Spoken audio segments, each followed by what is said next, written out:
Hello everyone, I welcome you all to this amazing platform. I'm भूमिका Prajapati. So previous year question की हमारी series चल रही, medieval history start कर चुके.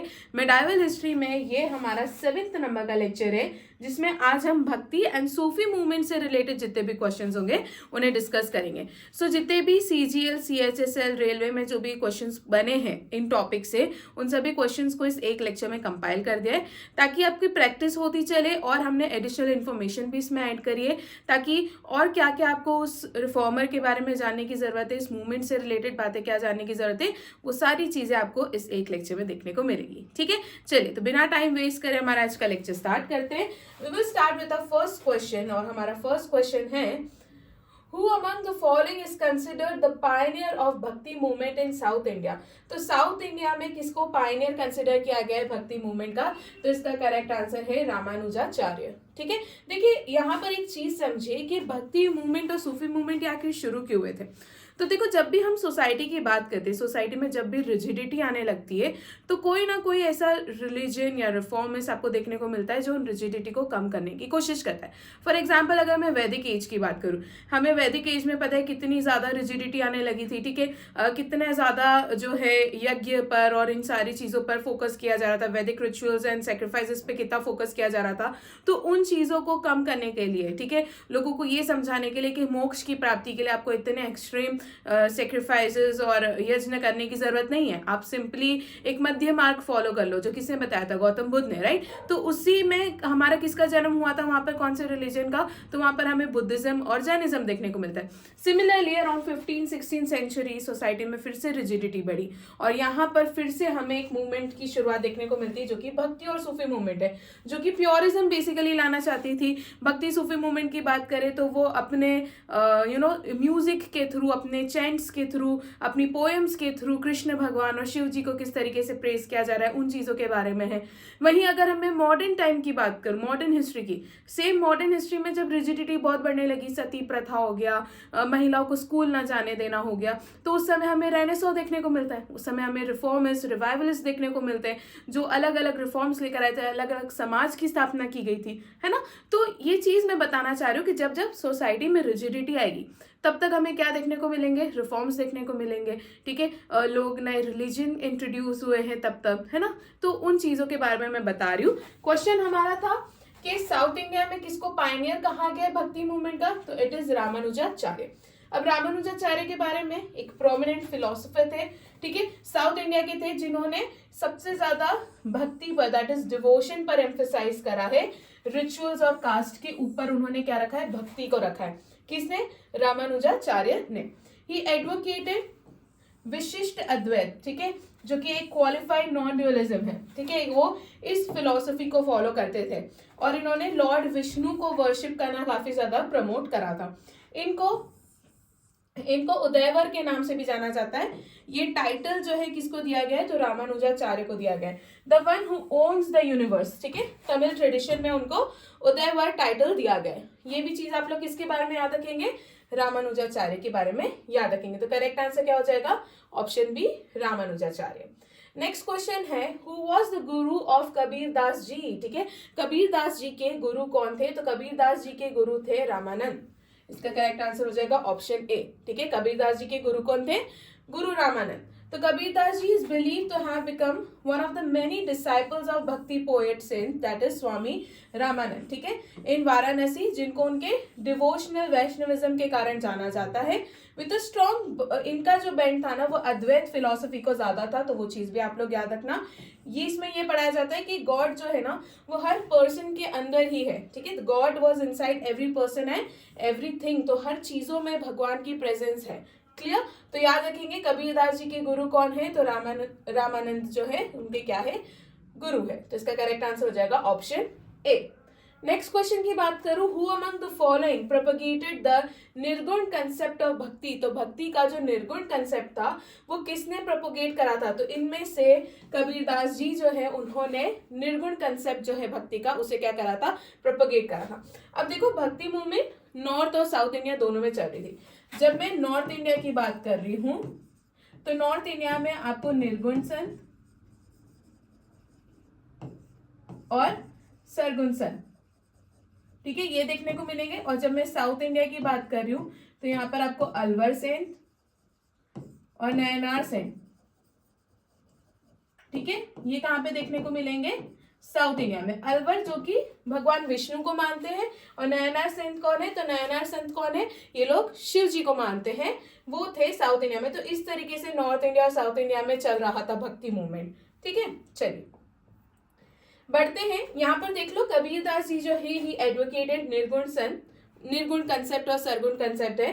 तो निर्गुण जो है ये फॉर्मलेस कंसेप्ट है भक्ति मूवमेंट में, जिसमें ये लोग आइडल वर्शिप को क्या कर रहे हैं? रिजेक्ट कर रहे हैं, और डिवोशन को काफी ज्यादा एम्फसाइज कर रहे हैं टू अ फॉर्मलेस गॉड। ठीक है, he criticise orthodox religious practices of both Hindus and Muslims. तो उन्होंने हिंदू और मुस्लिम दोनों की जितनी भी ऑर्थोडॉक्स रिलीजियस प्रैक्टिसेस थी, दोनों को ही कबीरदास जी ने क्या करा था? क्रिटिसाइज किया था। ठीक है, तो याद रखेंगे आप लोग।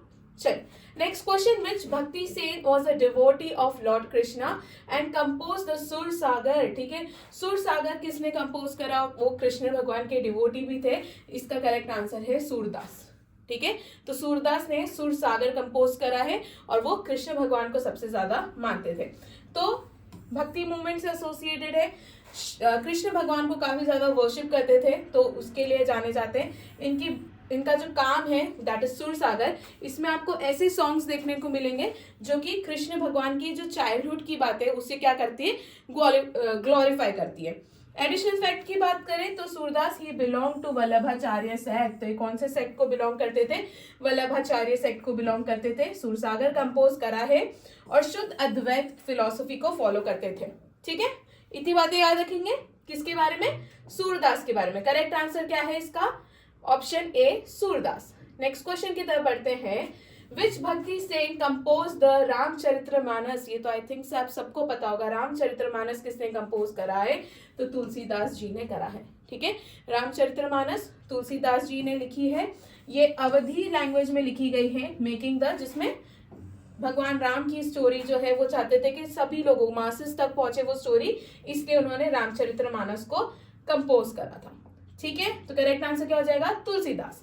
नेक्स्ट क्वेश्चन है, who among the following bhakti sant was a weaver by profession. तो कौन से भक्ति संत थे जो कि प्रोफेशन से वीवर हुआ करते थे? तो वो है कबीरदास जी। ठीक है, Kabirdas ji was a weaver by profession. He used his simple life and trade so that he can convey profound spiritual truth. वो अपनी सिंपल लाइफ जी रहे थे, बट इसके थ्रू भी वो अपनी बातों को लोगों तक पहुंचा रहे थे। ठीक है, उन्होंने जितनी भी रिलीजियस ऑर्थोडॉक्सी बातें थी, ठीक है, उन सभी को क्या करा था? इन्होंने अपोज करा था, चाहे वो हिंदुज्म में हो या इस्लाम में हो। ठीक है, कबीर की टीचिंग किसमें कंपाइल्ड है? तो बीजक में आपको देखने को मिलेगी। क्लियर है यहाँ तक? चलिए बढ़ते हैं नेक्स्ट क्वेश्चन की तरफ। नेक्स्ट क्वेश्चन है हमारा, विच भक्ति संत is credited with founding the Gaudiya Vaishnavism tradition. ठीक है, गौड़ीय वैष्णविज्म ट्रेडिशन जो है इसको किसने शुरू करा था? तो इसका करेक्ट आंसर है चैतन्य महाप्रभु। चैतन्य महाप्रभु ने इसको, इस गौड़ीय वैष्णविज्म एक मूवमेंट था जिसकी शुरुआत किसने करी थी? चैतन्य महाप्रभु ने इसकी शुरुआत करी थी, जिसको क्या कहा गया है? गौड़ीय वैष्णविज्म। ये एक मिस्टिकल मूवमेंट था, चैतन्य महाप्रभु संत ने इसे शुरू करा था 16th सेंचुरी में। इसका नाम ना गौड़ीय बेसिकली उस समय वहां की जो कैपिटल थी, ठीक है, जो हमारा एक इंडिपेंडेंट किंगडम था बंगाल का, उसकी कैपिटल थी गौर, या जिसे गौड़ कहा गया है, वहां से इसका नाम पड़ा है गौड़ीय वैष्णविज्म। जहां पर उन्होंने, किसने? चैतन्य महाप्रभु जी ने इस मूवमेंट को शुरू करा था, वहां से नाम देखने को मिला है। उसके बाद जो राजा मान सिंह थे ना, जो कि मुगल एम्परर अकबर के जनरल थे, इन्होंने भी इस वैष्णविज्म को प्रमोट करा है वृंदावन के टेम्पल्स में। ठीक है, तो ये बात भी आप लोग याद रखेगा। नेक्स्ट क्वेश्चन की तरफ बढ़ते हैं। उसके पहले आप देख लीजिए, हम लोगों ने हिस्ट्री का कोर्स लॉन्च करा है। आप इस कोर्स को परचेस कर सकते हैं पूजा जैन क्लासेस एप्लीकेशन पर। वहां पर हमने एक डेमो लेक्चर भी अटैच कर रखा है।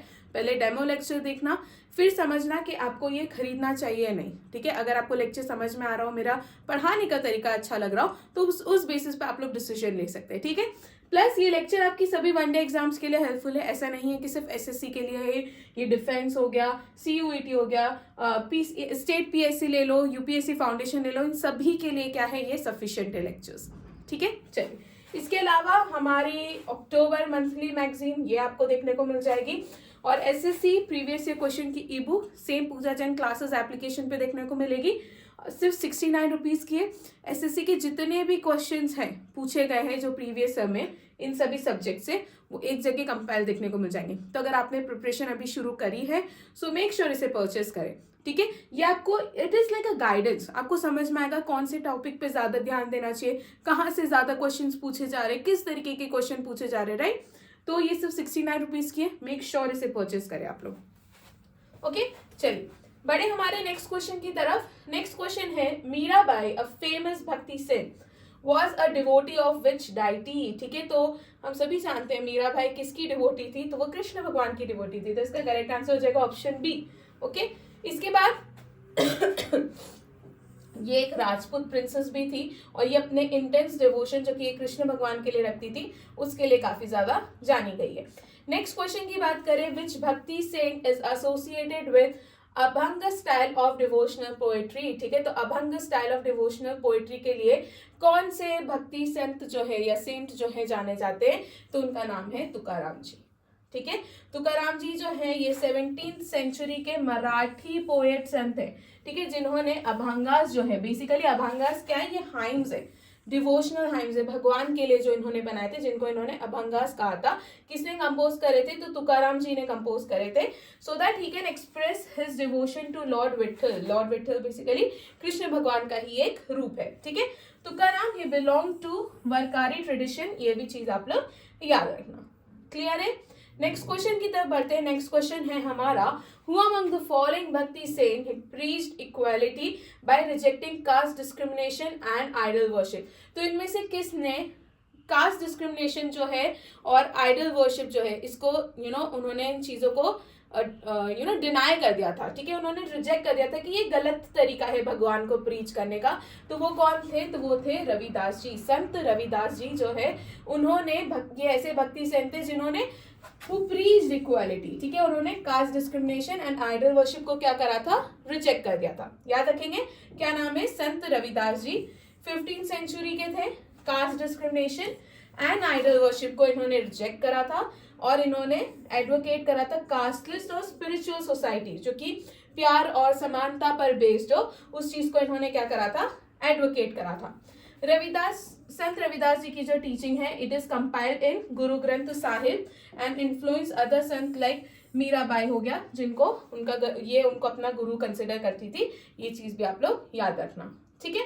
और यहाँ पे नेक्स्ट है हमारा, भक्ति मूवमेंट वॉज स्टार्टेड बाय, भक्ति मूवमेंट किसने शुरू करा था, तो ये अलवर संत ने शुरू करा था, ये भी याद रखना। मैं बता चुकी हूँ, नॉर्थ इंडिया में निर्गुण और सरगुण आपको देखने को मिलेगा, साउथ इंडिया में अलवर संत और नयनार संत आपको देखने को मिलेंगे, ठीक है। तो इसका करेक्ट आंसर हो जाएगा अलवर संत। Next question, let no man ask a man's sect और कास्ट, ठीक है, ये स्टेटमेंट किसका है, तो ये स्टेटमेंट मतलब ये डिक्टिव, ठीक है, स्टेटमेंट किसका था, तो ये स्टेटमेंट था रामानंद का, ठीक है, ये स्टेटमेंट किसका था, रामानंद का। उन्होंने कहा था कि लेट्स डिसाइड कि कोई भी मनुष्य किसी दूसरे मनुष्य से उनकी सेक्ट और उनके कास्ट के बारे में नहीं पूछेगा। ये डिक्टम किसका है, तो ये डिक्टम किसका है, तो ये रामानंद का है, ठीक है। तो करेक्ट आंसर क्या हो जाएगा, option A Ramanand. Next question की बात करें तो which Sufi order was the first to be established in India, तो इंडिया में सबसे पहले कौन सा सूफी ऑर्डर शुरू हुआ था, तो यहाँ से सूफी मूवमेंट के हमारे क्वेश्चन शुरू हो रहे हैं। तो सबसे पहले चिश्ती ऑर्डर जो है वो यहाँ पर क्या हुआ था, शुरू हुआ था। इस ऑर्डर को शुरू किसने करा था, एस्टैब्लिश किसने करा था, तो ख्वाजा मोइनुद्दीन चिश्ती ने भारत में इस सिलसिले को शुरू करा था और ये पहले सूफी थे जिन्होंने सबसे ज्यादा प्रोमिनेंस जो है गेन करी थी। ये कहाँ पर सेटल डाउन हो गए थे, अजमेर में सेटल डाउन हो गए थे। And he preached love, compassion and tolerance, ठीक है। क्या नाम है, ख्वाजा मोइनुद्दीन चिश्ती, जिन्होंने कौन से संप्रदाय शुरू करा था, तो उन्होंने चिश्ती संप्रदाय जो है शुरू करा था। इसके बाद नेक्स्ट क्वेश्चन है, who is considered the founder of Suhrawardy order in India, तो भारत में सोहरावर्दी ऑर्डर किसे शुरू करा था, तो इसका करेक्ट आंसर है बहाउद्दीन जकारिया, ठीक है, ऑप्शन ए जो है इनका करेक्ट आंसर है।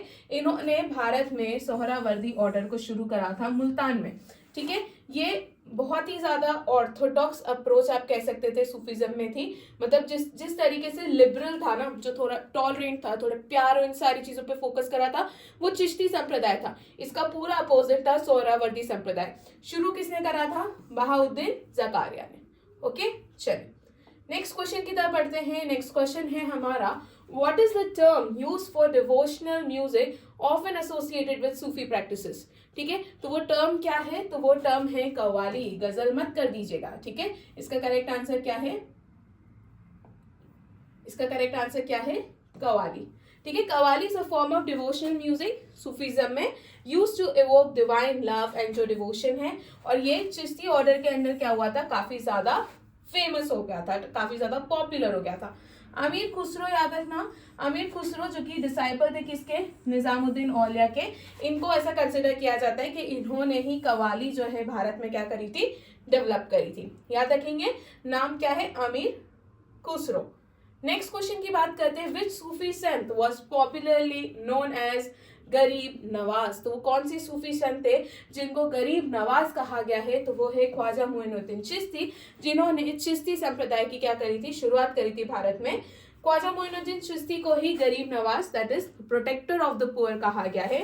Due to his service to the under privilege, और ये इक्वालिटी पे काफी ज्यादा एम्फेसाइज करते थे, प्लस ये काफी ज्यादा टॉलरेंट इंसान भी थे। इनकी दरगाह कहाँ पर है, तो इनकी दरगाह अजमेर में है। ठीक है, तो ये बात भी आप लोग याद रखिएगा, मोइनुद्दीन चिश्ती जिनको गरीब नवाज भी कहा गया है। Next question, which Mughal emperor was a devoted follower of Chishti order and he built Fatehpur Sikri in honor of Sheikh Salim Chishti. तो इसका करेक्ट आंसर है अकबर। अकबर इनको काफी ज्यादा मानते थे और अकबर ने इन्हीं से अपने बेटे का नाम, जो बाद में जहांगीर के नाम से जाने गए, उनका रियल नेम क्या था, सलीम था। तो इन्हीं से इंस्पायर होकर, इन्फ्लुएंस होकर उन्होंने अपने बेटे का नाम सलीम रखा था। तो वो चीज भी याद रखना। तो अकबर जो है ही रिवर्ट शेख सलीम चिश्ती, जो कि एक सूफी संत थे चिश्ती ऑर्डर के, और इन्होंने इनके लिए फतेहपुर सिकरी जो है बनवाई थी, और अपने बेटे सलीम, जो कि बाद में जहांगीर के नाम से जाना जाता है, उनके ऑनर में अपने बेटे का नाम उन्होंने क्या रखा था, सलीम रखा था। ठीक है, the tomb of Sheikh Salim Chishti ये कहाँ पर है, फतेहपुर सिकरी में है। ये मास्टरपीस है मुगल आर्किटेक्चर का, वो चीज भी आप लोग याद रखिएगा। नेक्स्ट क्वेश्चन की तरफ बढ़ते हैं, which Sufi sant is associated with concept of unity of being that is Wahdat al Wujud. ठीक है, ये किसने इस कंसेप्ट को शुरू करा था, वो सूफी संत कौन थे, तो ये जो सूफी संत थे ना, ये स्पेनिश सूफी फिलोसोफर थे जिनका नाम है इब्न अरबी। ठीक है, क्या नाम है, इब्न अरबी। तो उन्होंने इस फिलोसफी को, इस कंसेप्ट को शुरू करा था, दैट इज वहादत अल वजूद। ठीक है, that is unity of being. और ये चीज जो है बाद में भारत में भी बहुत से लोग इस कंसेप्ट से इन्फ्लुएंस हुए थे, इस फिलोसफी से इन्फ्लुएंस हुए थे। वहीं सेम टाइम पर भारत में कुछ ऐसे भी सूफी संत थे जो इस कंसेप्ट को एक्सेप्ट नहीं कर रहे थे, that is the unity of being. ठीक है, वो कौन थे, शेख अहमद सरहिंदी। ठीक है, शेख अहमद सरहिंदी ने इस कंसेप्ट को अपोज करा था और अपना खुद का एक कंसेप्ट एडवोकेट करा था, that is Wahdat al Shuhud, that is unity of witness. Clear है, तो ये दो चीजें भी आप लोग याद रखिएगा। ओके, बढ़ते हैं हमारे नेक्स्ट क्वेश्चन की तरफ।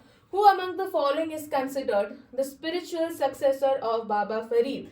तो बाबा फरीद के स्पिरिचुअल सक्सेसर किसको कंसिडर किया गया है, तो इनके स्पिरिचुअल सक्सेसर थे निजामुद्दीन औलिया। ठीक है, कौन थे, निजामुद्दीन औलिया। निजामुद्दीन औलिया जिनको महबूब इलाही के नाम से भी जाना जाता है, याद रखना, that is beloved of God and was a guiding light for his disciple अमीर खुसरो। तो ये अमीर खुसरो इनके डिसाइपल थे, उनके लिए भी एज अ गाइडिंग लाइट इन्होंने काम करा था। ठीक है, तो याद रखना, इसका करेक्ट आंसर क्या हो जाएगा, Nizamuddin Auliya. Next question, which Sufi saint teachings are compiled in text Adab al मुरिद्दीन। ठीक है, तो इसमें कौन से सूफी सेंट की आपको टीचिंग देखने को मिलेगी, तो इसका करेक्ट आंसर है शेख अब्दुल कादिर जिलानी। ठीक है, इसका करेक्ट आंसर क्या हो जाएगा, Sheikh Abdul Qadir Jilani, that is option B. तो जो शेख अब्दुल कादिर जिलानी है, जो कि जो कादरी सिलसिला है, इसके क्या है, फाउंडर है। इन्होंने एक बुक लिखी है, दैट इज आदब अल मुरिद्दीन। ठीक है, इसमें आपको इनकी जितनी भी टीचिंग्स है, वो जो भी प्रिंसिपल्स और प्रैक्टिसेस फॉलो करते थे, वो सारी चीजें इस बुक में देखने को मिल जाएगी। ठीक है, जो कादरी ऑर्डर था, it is known for its simplicity and spiritual discipline, later spread across India. Okay, founder कौन है कादरी सिलसिला के, तो अब्दुल कादिर जिलानी, याद रखेंगे आप लोग। ओके, चलिए बढ़ते हैं नेक्स्ट क्वेश्चन की तरफ। Which Sufi saint is associated with the phrase love towards all and malice towards none? ये किसका स्टेटमेंट है? तो ये है ख्वाजा मोइनुद्दीन चिश्ती। आंसर आपको यही देखने को मिल जाएगा। तो इसका करेक्ट आंसर है ऑप्शन ए। नेक्स्ट क्वेश्चन है what is the term for spiritual leader in Sufi order? तो सूफी ऑर्डर में स्पिरिचुअल लीडर्स जो थे उनके लिए पीर टर्म यूज किया गया है और उनके जो डिसाइपल्स है उनके लिए मुरीद टर्म यूज किया गया है, याद रखना, ठीक है। सूफिज्म में स्पिरिचुअल लीडर जो कि गाइड कर रहे हैं उनके लिए पीर वर्ड यूज किया गया है, जिनको शेख या मुर्शीद भी कहा जाता है, जो कि स्पिरिचुअल ट्रेनिंग प्रोवाइड करते थे अपने डिसाइपल्स को, और उनके डिसाइपल को क्या कहा गया है? मुरीद कहा गया है। याद रखेंगे, ये भी इंपॉर्टेंट है, एनटीपीसी में पूछा गया क्वेश्चन है। ओके, चलिए अब आ जाता है हमारा question of the day. Question of the day क्या है हमारा? Which Sufi saint was title Hazrat e Deccan and is associated with Golconda region? ठीक है, सीजीएल 2018 में पूछा गया क्वेश्चन है। इसका जवाब आप लोगों को मुझे कहाँ देना है? कमेंट सेक्शन में। अगर आपको इसका जवाब नहीं पता है तो हम लोग ये सीरीज क्यों कर रहे हैं? ताकि आप लोगों को वैसे क्वेश्चंस पता चले कि जो आपने पढ़े नहीं होंगे। यहाँ से बहुत सारे ऐसे क्वेश्चंस होंगे जो शायद आपने पढ़े नहीं होंगे, बट दैट डजंट मीन कि आप यहाँ पे गिव अप कर दीजिए। इस क्वेश्चन को गूगल पे जाके सर्च करिए, बुक्स में ढूंढिए कि क्या आंसर है, और यहाँ पर आके कमेंट सेक्शन में लिखिए। ठीक है, चलिए इसी के साथ हमारा आज का लेक्चर खत्म होता है। Thank you so much. I hope आप लोगों को सारी चीज़ें समझ में आई होगी एंड कोई डाउट नहीं होगा। अगर कोई डाउट है तो आप लोग मुझसे कमेंट सेक्शन में पूछ सकते हैं। एंड आज के लेक्चर में एक शाउट आउट भी देना चाहती हूँ सुनील पुरी को, जो कि मेरे सभी लेक्चर्स को एंड तक देखते हैं। ही मेक श्योर कि क्वेश्चन ऑफ द डे के अलावा थ्रू आउट लेक्चर में मैंने जो भी क्वेश्चंस पूछे उसका भी जवाब देते हैं। सो थैंक यू सुनील, आगे अच्छे तरीके से इसी तरीके से पढ़ते रहिएगा। So thank you so much, मिलते हैं नेक्स्ट लेक्चर में।